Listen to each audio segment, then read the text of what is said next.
got in straight away, first ball. ক্যারিবীয় দ্বীপপুঞ্জে এক match হাতে রেখে সিরিজ জয় টাইগারদের। শামীমের ক্যামিওর পর বোলারদের নৈপুণ্যে সেন্ট ভিনসেন্টে দ্বিতীয় টি-20তে জিতল 27 রানে।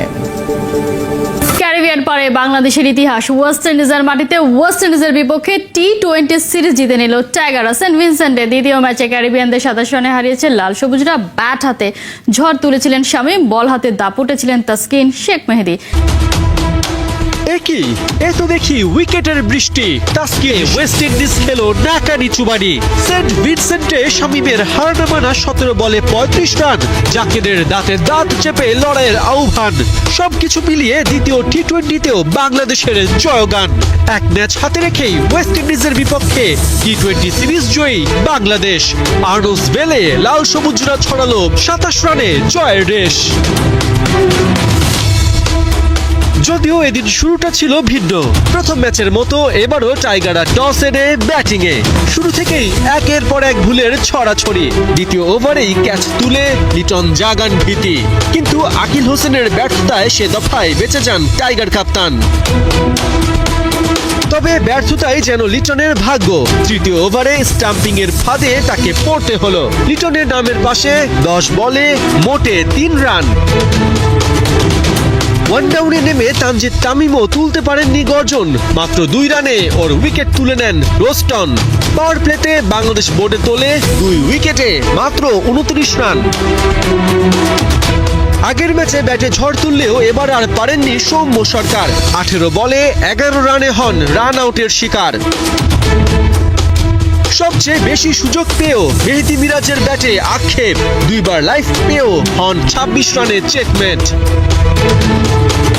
রানের গতি বাড়াতে 6 নম্বরে রিশাদকে নামানো হলেও তা কাজে দেয়নি। 5 রানে রিশাদ আর 11 রানে শেখ মেহেদীকে ফেরান গুডাকেশ মতি।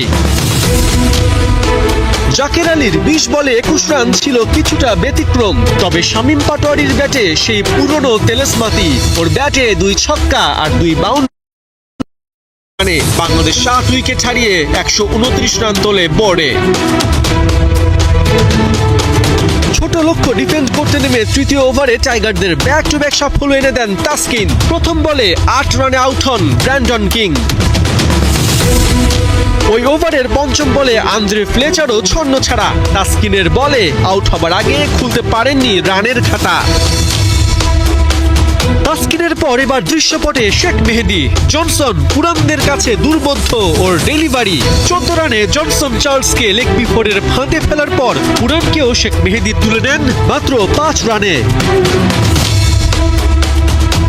রফম্যান পাওয়েল কিংবা রোমারিও শেফার্ড কেউই দাঁড়াতে পারেনি টাইগারদের সামনে। রফম্যান উইকেট হারান হাসান মাহমুদ আর শেফার্ড পরাস্ত হন তানজিম সাকিবের কাছে। বন্ধুরা, সামনে শুরু হতে যাচ্ছে বিপিএল। আর এই বিপিএল মৌসুমে 1xBet এ বিভিন্ন খেলার উপর প্রেডিকশন করে ঘরে বসেই লক্ষ লক্ষ টাকা ইনকাম করতে পারবেন। 1xBet এ ক্রিকেট, ফুটবল, টেনিস, হকি ছাড়াও আরো অনেক খেলায় সরাসরি অংশগ্রহণ করে ভালো অ্যামাউন্টের টাকা ইনকাম করতে পারবেন। চলুন তাহলে আপনাদেরকে দেখাই স্ক্রিনের এই প্রোমো কোডটি ব্যবহার করে কিভাবে খুব সহজে 1xBet এর অ্যাকাউন্ট খুলবেন। 1xBet যদি আপনার মোবাইলে ডাউনলোড করা না থাকে তাহলে যে কোনো ব্রাউজার থেকে গুগলে গিয়ে এই অ্যাপসটি ডাউনলোড করে নেবেন। ডাউনলোড করার পরে এই অ্যাপসটি ইনস্টল করে নেবেন। এরপর অ্যাপসটি ওপেন করুন। এরপর এখানে আপনাকে একটি নতুন অ্যাকাউন্ট ক্রিয়েট করতে হবে। উপরে দেখতে পাচ্ছেন লগ ইন এবং রেজিস্ট্রেশন এই দুটি অপশন দেয়া আছে। তো সবার প্রথমে আমরা রেজিস্ট্রেশন অপশনে ক্লিক করে দিব। এরপর আমরা ইন ওয়ান ক্লিকে প্রেস করে দিব।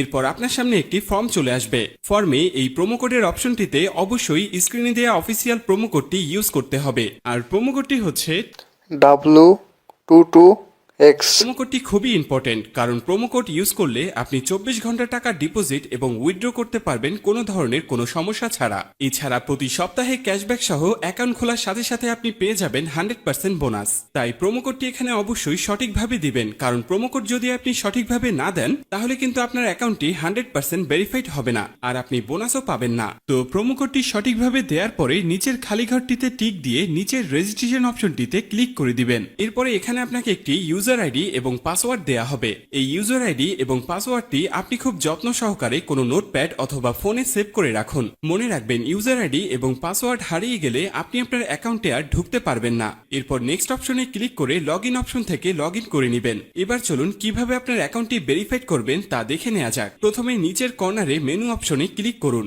এখন এরকম একটি ইন্টারফেস দেখতে পাবেন।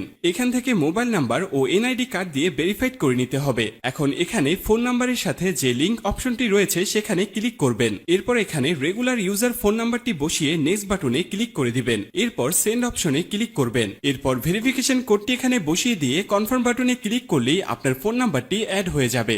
এরপর ফিলিং পার্সোনাল ডাটা এখানে ক্লিক করে দিবেন। এখানে আপনার এনআইডি কার্ডের তথ্যের সাথে মিল রেখে সব তথ্য পূরণ করুন। এখানে আপনার নামের প্রথম অংশ এবং এখানে শেষের অংশ লিখবেন। এরপর জন্ম তারিখটি দিয়ে দিবেন। এরপর এনআইডি কার্ড অনুযায়ী আপনার জন্মস্থানের নাম লিখবেন। তারপর আপনার রিজন বাংলাদেশ এবং আপনার সিটির নাম এবং রেসিডেন্ট অ্যাড্রেস অর্থাৎ বর্তমান ঠিকানার জায়গায় আপনার জেলার নামটি লিখবেন। তারপর ডকুমেন্ট টাইপ সিলেক্ট করে ন্যাশনাল আইডি কার্ড সিলেক্ট করবেন। সিরিজের জায়গায় 1 লিখবেন। ডকুমেন্ট আইডির ঘরে আপনার এনআইডি কার্ডের নাম্বারটি বসাবেন। এনআইডি কার্ড না থাকলে এখানে আপনার ফোন নাম্বারটি বসিয়ে দিবেন। তারপর ডেট অফ ইস্যুর ঘরে ভোটার আইডি কার্ডের উল্টো পাশে ইস্যুর ডেটটি এখানে বসাবেন। এর পরের অপশনে লিখবেন বাংলাদেশ গভর্নমেন্ট। এরপর সব তথ্য ঠিক আছে কিনা ভালো করে পড়ে দেখুন। সব ঠিকঠাক থাকলে নিচের কনফার্ম বাটনে ক্লিক করুন।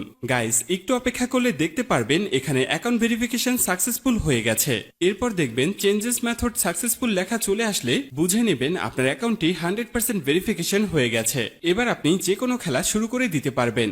এবার আমি আপনাদেরকে দেখাবো কিভাবে এই অ্যাকাউন্টে টাকা ঢোকাবেন। এরপর উপরে যে অপশনটি দেখতে পাচ্ছেন সেখানে ক্লিক করবেন।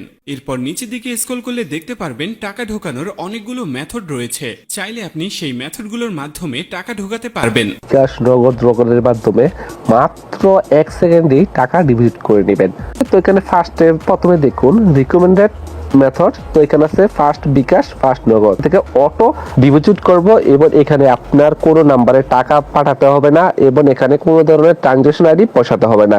এখানে একদম অটোমেটিক ভাবে আপনার টাকা অ্যাকাউন্টে অ্যাড হয়ে যায়। যেরকম বিকাশ সেমই সিস্টেম, একই সিস্টেম। আর এখানে আপনি অ্যামাউন্ট আপনি কত টাকা ডিপোজিট করবেন।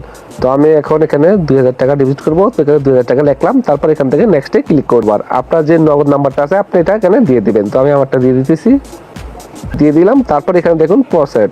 তো আমরা এখানে ক্লিক করে দিব। নাম্বারটা ওইখানে একটা ভেরিফিকেশন কোড যাবে। তো কোডটা আপনাকে এখন এখানে দিতে হবে। তো কোডটা আমরা এখানে বসিয়ে দিব 51467। তো কোডটা এখানে বসিয়ে দিলাম। তারপর এখানে আবার প্রসেসে ক্লিক করে দিব। এটার পিন আপনার যে নগদ অ্যাকাউন্টের পিন নাম্বারটা, তো এই পিন নাম্বারটা এখন দিতে হবে। পিন নাম্বার দেওয়া হয়ে গেলে এখানে প্রসেস, তো এখানে ক্লিক করে দিবেন। তো আমাদের কাজ শেষ। এখানে দেখুন পেমেন্ট উপরে এখানে 2000 টাকা কেটে দিয়েছে। এবার এখানে কিন্তু অটোমেটিক টাকাটা অ্যাড হয়ে গেছে। তো এখানে রিফ্রেশ দিলে টাকাটা চলে যাবে। এখানে কিন্তু আপনার কোনো ট্রানজাকশন আইডি কিছু দেওয়া লাগে না। আমার অ্যাকাউন্টে কিন্তু টাকা অ্যাড হয়ে গেছে। এই দেখুন সাথে সাথে 2032 টাকা হয়ে গেছে। শেষ পর্যন্ত টাইগার বোলারদের দাপটে ওয়েস্ট ইন্ডিজ 9 বল আগে অল আউট হয় 102 রানে। বাংলাদেশ পায় 27 রানের দাপুটে জয়। সৌম্য সরকারকে অ্যাম্বুলেন্সে করে হসপিটালে নেওয়া হচ্ছে। আমরা যতটুকু শুনেছি 5টা সেলাইও লেগেছে তার হাতে। এটা একটা বাংলাদেশের জন্য খুবই খারাপ সংবাদ। কিন্তু তার আগেই বাংলাদেশ কিন্তু ওয়েস্ট ইন্ডিজের মাটিতে প্রথমবার ওয়েস্ট ইন্ডিজকে হারিয়েছে। T20-তে 27 রানে হারিয়েছে। সে সৌম্য সরকারকে মাঠ থেকে নিয়ে যাওয়া হচ্ছে অ্যাম্বুলেন্সে করে হসপিটালের পথে। সৌম্য সরকার ইনজুর্ড।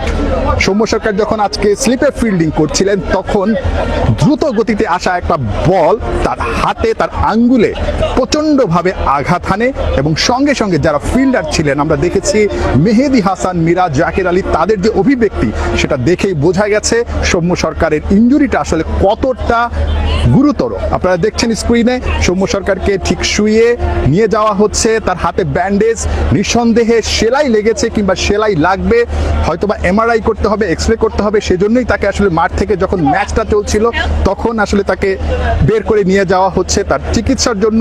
ঠিক এখন যে অবস্থা তাতে করে কিন্তু বলাই যায় সৌম্য সরকার শেষ T20টাতে খেলছেন না, খেলতে পারবেন না, সেটা একেবারেই নিশ্চিত। তাকে হয়তোবা দেশেও পাঠানো হতে পারে, অথবা যেহেতু একেবারে সিরিজটা শেষের পথে দলের সঙ্গে তিনি দেশে ফিরবেন। তবে আপাতত একটা বড় সেটব্যাক। দলের ইনফর্ম ক্রিকেটার সৌম্য সরকার ইনজুরি আক্রান্ত এবং তাকে ঠিক মাঠ থেকে নিয়ে যাওয়া হচ্ছে হসপিটালে। তারপর হয়তোবা টিম হোটেলে নিয়ে যাওয়া হবে। নিঃসন্দেহে গুরুতর ইনজুরি, রক্তাক্ত হয়েছেন আমরা দেখেছি। সেটা তার জন্য বা সামনে যেহেতু বিপিএল আছে, আবার চ্যাম্পিয়ন্স ট্রফি আছে, বাংলাদেশ দলের জন্য অনেক বেশি একটা বড় ধাক্কা বলতে হবে। তবে তার আপডেটটা চিকিৎসকদের কাছ থেকে, ফিজিওদের কাছ থেকে হয়তো জানা যাবে যে তিনি কতদিনের জন্য মাঠের বাইরে চলে যাচ্ছেন, বা তার এমআরআইয়ের পর হয়তো জানা যাবে তার এই ইনজুরিটা আসলে কতটুকু গুরুতর। তবে সৌম্য সরকারের জন্য শুভকামনা থাকলো। বাংলাদেশ যখন আসলে দীর্ঘদিন পর একটা সিরিজ জিতছে দেশের বাইরে, ঠিক তখন সৌম্য সরকার সেই পার্ট হতে পারলেন না। তিনি মাঠ থেকেই অ্যাম্বুলেন্সে করে চলে যেতে হচ্ছে। আজকেও 11 রানের একটা ইনিংস খেলেছেন, কিন্তু দুর্ভাগ্যবশত রান আউট হয়েছেন। তবে সৌম্য সরকার দলের জন্য যে অবদানটা রেখেছেন, স্লিপে হয়তোবা ক্যাচটা ছেড়ে দিয়েছেন, বা তার হয়তোবা তার মানে নিবেদনটা কিন্তু আসলেই প্রশংসাযোগ্য। শেষ পর্যন্ত সৌম্য সরকার মাঠ ছেড়ে চলে গেছেন। অবশ্যই দলের যেই সেলিব্রেশন টিম হোটেলে, সেটার হয়তোবা পার্ট হতে পারবেন। সেই শুভকামনা থাকলো সৌম্য সরকারের জন্য, দ্রুতই সুস্থ হয়ে উঠুন, শুভকামনা। সেই বিপিএল এ সাকিব আল হাসানের খেলতে আসার সম্ভাবনা খুবই ক্ষীণ। সে কারণে সাকিবের জায়গায় ভালো মানের লোকাল বাহাতি স্পিনার খুঁজছেন চিটাগাং কিংসের মালিক সামির কাদের চৌধুরী। বিশ্বখ্যাত এই অলরাউন্ডারের অনুপস্থিতিতে বিপিএল এর রং হারাবে বলে মনে করছেন এই ফ্র্যাঞ্চাইজি ওনার। স্ট্যান্ডটা কোথায়, এখন কোথায় আছে, আপনাদের সাথে কি আলোচনা হয়েছে তার খেলা নিয়ে এখন যে বিষয়টা, ওটা আমরা অফিসিয়ালি এখনো কোনো ওভাবে আমাদেরকে কিছু বলা হয়নি যে দের মাইট বি আ চান্স যে উনি নাই আসতে পারেন। তো উনি যেহেতু নাই আসতে পারেন, it will be hugely missed BPL. এবং সাকিবের রিপ্লাইটা কি? সাকিবের সাথে আমার সপ্তাহখানিক ধরে আলাপ হয়নি, উনি খেলার মধ্যে ছিলেন, তো আমার সাথে আলাপ হয়নি। উনি হয়তো বা ওনার মাধ্যমে চেষ্টা করছে, কে না চাবে দেশে এসে খেলার জন্য। তো ওভাবে আমরা অফিসিয়ালভাবে এখনো কোনো কিছু জানতে পারি, আমাদেরকে বলা হয়নি।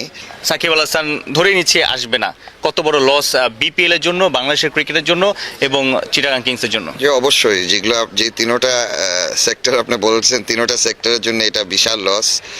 কারণ ওনার মানের ক্রিকেটার এখনো ওভাবে বাংলাদেশে তৈরি হয়নি, যেটা বাস্তবতা। আশা রাখি হয়ে যাবে, এই বিপিএল এর মাধ্যমে আশা রাখি ইনশাল্লাহ হবে অবশ্যই। কিন্তু এই মুহূর্তে it is a big miss, কারণ সাকিব আল হাসানের কাছে যারা ইয়াংস্টাররা আছে তারা বহু কিছু শিখতে পারবেন। ওনার যে ভাস্ট এক্সপিরিয়েন্সটা, এটা আমাদের দেশেরই, আর উনি তো দেশেরই অ্যাসেট।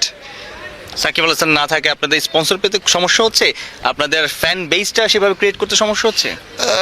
এটা হচ্ছে আই মাস্ট, কারণ উনি নিজে তো অনেক কোম্পানিদের সাথে জড়িত। তো আমরা যখন ওনাকে সাইন করি, তো ওভাবে আমাদের এটা মাথায় ছিল, ব্যাক অফ দ্য মাইন্ড সবসময় ছিল যে ইট উইল বি ইজিয়ার, আমাদের জন্য হয়তো বা এটা একটু সহজ হবে স্পন্সরদেরকে অ্যাট্রাক্ট করা সাকিব আল হাসানের সাথে। বাট সেই জায়গাটাতে আপনারা মিস করছেন। জি জি, এটা প্রচুর ওরকম আমাদের যে কয়টাই স্পন্সর এসেছে, ওরকমভাবে সাকিবের জন্য বা ওনাকে কন্ডিশন দিয়ে কোনো ওরকম আসেনি। হয়তো বা আরও আসতে পারতেন, এটা আমি আবার এমফাসাইজ করে বলছি যে উনি থাকলে হয়তো বা আরও সহজে আরও বড় বড় কোম্পানির আগিয়ে আসতো। উনি আসাটা তো ওনার সমস্যা না, বাট আসার পরে সবকিছু আসলে আপনারা ট্যাকেল দিতে পারবেন কিনা সেটাও তো একটা ইস্যু, যেহেতু আপনাদের হয়ে খেলতে আসবে। ট্যাকেল দেওয়ার, ওনার খেলার জন্য যা যা ট্যাকেল দেওয়ার, ওগুলো তো অবশ্যই আমার দায়িত্ব, আমাদের ফ্র্যাঞ্চাইজের দায়িত্ব, ওগুলো আমরা দিব। বাট বাকিগুলো তো অ্যাকচুয়ালি ওগুলো গভর্নমেন্ট বলতে পারে কিভাবে কি ওনার সাথে মানে কিভাবে ডিল করবে। ওই ক্ষেত্রে তো আসলে আমি বলতে পারছি না কিছু। এটা বাট এখানে একটা প্রশ্ন চলে আসে, মানে আপনি ফ্র্যাঞ্চাইজি ওনার, বাংলাদেশ ক্রিকেট বোর্ডের সঙ্গে কিংবা গভর্নমেন্ট লেভেলও আসলে আপনারা ওই চেষ্টাটা করছেন কিনা, মানে কোনোভাবে কোনো কিছু সর্ট আউট করার জন্য? না না না, আমাদের ওভাবে, এটা সরকারের ব্যাপার, সরকারই এটা ডিল করছে আই এম শিওর। আমাদের কোনো গভর্নমেন্টের সাথে ওভাবে কোনো আলোচনা নাই। এমনি বিসিবিতে আনঅফিশিয়ালি আলাপ হয়, বাট এছাড়া আমাদের ওভাবে কোনো অ্যাক্টিভিটিস। সিডনি থান্ডার নাকি স্যাম থান্ডার? 3-6, 3-4 এক ওভারে নিলেন 31 রান। স্যাম যেন পোপকে বানিয়ে দিলেন পাড়ার কোনো বোলার। চলমান এনসিএল টি-20তে প্রথমবারের মতো সেঞ্চুরির দেখা পেয়েছেন এনামুল হক বিজয়। আজ মঙ্গলবার খুলনা বিভাগের হয়ে ব্যাট হাতে সেঞ্চুরি করেছেন এই ওপেনার। 101 রানের ইনিংস খেলার পর দলের প্রতিনিধি হয়ে তিনি সংবাদ সম্মেলনে আসেন। এ সময় জাতীয় দলে ফেরা প্রসঙ্গে প্রশ্ন করা হয় বিজয়কে। জবাবে ডানহাতি এই ব্যাটার বলেন, দেখুন, চ্যালেঞ্জ একটা আছে খেলোয়াড়ের হিসেবে খেলোয়াড়ের, আরেকটা থাকে নিজের ওপর। আমার উন্নতি হচ্ছে কিনা, দলে অবদান রাখতে পারছি কিনা, যখন আমার যে ভূমিকা থাকে সেটা পালন করতে পারছি কিনা, এসব খুব গুরুত্বপূর্ণ। অন্যথায় আমি চিন্তা করি ওর জায়গায় আমি খেলবো, বা আমি যদি এখানে ভালো করতে থাকি আমার টিম ম্যানেজমেন্টও কিন্তু বলবে এই খেলোয়াড় ভালো খেলছে, আপনি কেন জাতীয় দলে নিচ্ছেন না। ভালো ব্যাটিং করলেও জাতীয় দলে ফেরার চ্যালেঞ্জ জানালেন বিজয়। আমি যদি ভালো খেলি নির্বাচকরা দেখবে, সবাই দেখবে এই খেলোয়াড়টা ভালো আছে, দলের অন্য কাজে লাগবে। অনেক সময় অনেক জায়গার খেলোয়াড় ভালো খেলে, কিন্তু তার জায়গায় ইতোমধ্যে খেলোয়াড় থাকে, হয়তো সেও ভালো খেলছে, সে কারণে সুযোগ পায় না, সেটাও বুঝতে হবে। আমার কাছে মনে হয় দলের যখন প্রয়োজন হবে, দল যদি চায় এই খেলোয়াড়কে দরকার, এই ভূমিকা পালন করবে, তাহলে সে সুযোগ পাবে।